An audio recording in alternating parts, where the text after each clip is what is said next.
My name is Thomas John TJ Manglona. Just recently got elected to the House of Representatives, representing Precinct 5. As far as my professional background, graduated NMC with an Associates in Business, started up Tribe Marianas 2015 as a small business owner, and most currently working as a media coordinator for the CNMI Office of the Governor. And so what motivated you to run for office, transitioning from being a staffer in government to being a congressman? Well, to be honest with you, it's something that I've always wanted to do growing up. I remember seeing the late Eloy Enos, Governor Eloy Enos. He's one of my uncles, and also the late Francisco Santos de la Cruz, Congressman for Precinct 3. Just seeing them growing up, the way they were able to help the community, and the way that they carried themselves as leaders was inspirational to me. And of course, working closely with the governor definitely gave me inspiration as well, seeing how he carried himself as a great leader too. And you are representing Precinct 5. Yes. What are some of the biggest needs you see for your constituents? Well, it really starts with the basics, just basic maintenance of our public facilities, most especially the areas like such as parks that the kids use. Of course, infrastructural needs, roads that haven't been paved for years. Issues with drainage systems, things like that at the basic level for sure have been some of the concerns that have been brought up since I decided to run. Mm-hmm. And what were some of your major campaign messages? What are the issues that you not only heard, but that you yourself want to address as an incoming lawmaker? Well, of course, I just mentioned it, the basic level, precinct needs. Just being able to take care of those things for our people around Precinct 5 is something that's, high on my list.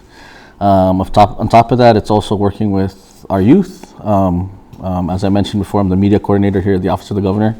I want to help reach out to those kids that maybe have talents, such as, videography, art, music, business. Try to work with them in the schools to create after school programs to help support their interests. I know NMC and NMTR are great outlets and great secondary options, but it'd be great to create programs where these kids can meet with people such as myself and other people within the community to help give them inspiration and some guidance and some tips as far as how to pursue these careers. Another one on my list, I also mentioned that I'm a small business owner, and I see there's a lot of things that can be improved as far as the business process, as far as permitting.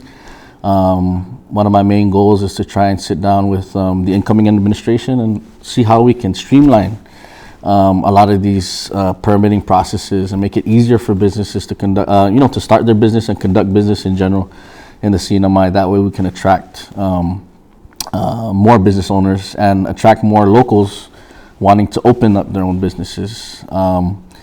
Another thing is also culture. I know with our generation, it's starting to die out a bit. And I feel like it's on us, our generation, to help keep that intact, to create legislation to help promote and preserve our cultural language, our practices, our medicine, our dances, our music.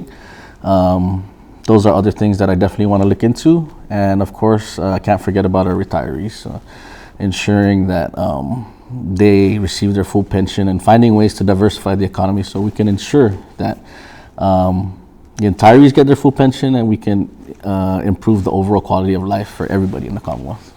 And you ran as a Republican? Yes. Under the Republican Party, and Mm-hmm. you did mention the incoming administration. Mm-hmm. This time around in the House, you will be part of a minority, given Mm-hmm. the independent and Democratic bloc, I guess.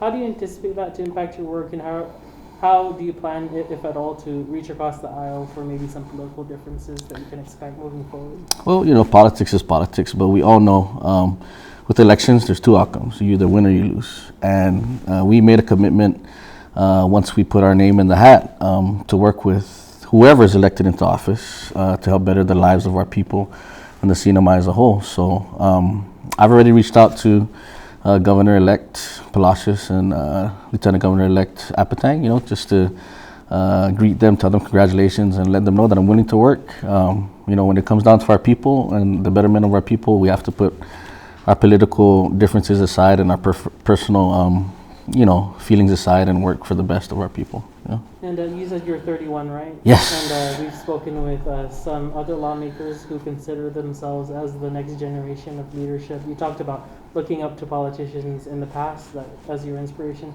Do you see yourself as part of that next generation leadership?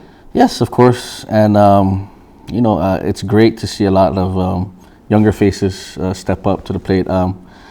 Correct me if I'm wrong, but I think I'm probably the youngest one as far as right now, our current legislature that's incoming. But yeah, I've always felt like whether it was starting up a business or, running for public office, I always felt like I wanted to do it while I was younger, while I have the energy. Of course, we respect our marumcos, we respect our elders, but and they've given us a lot of wisdom and a lot of knowledge, but I felt like, one day it's going to be on us to take the reins. So why not start now, gain that experience now, and by the time it comes our time to really, take care of our government and take care of our people, we'll be well prepared.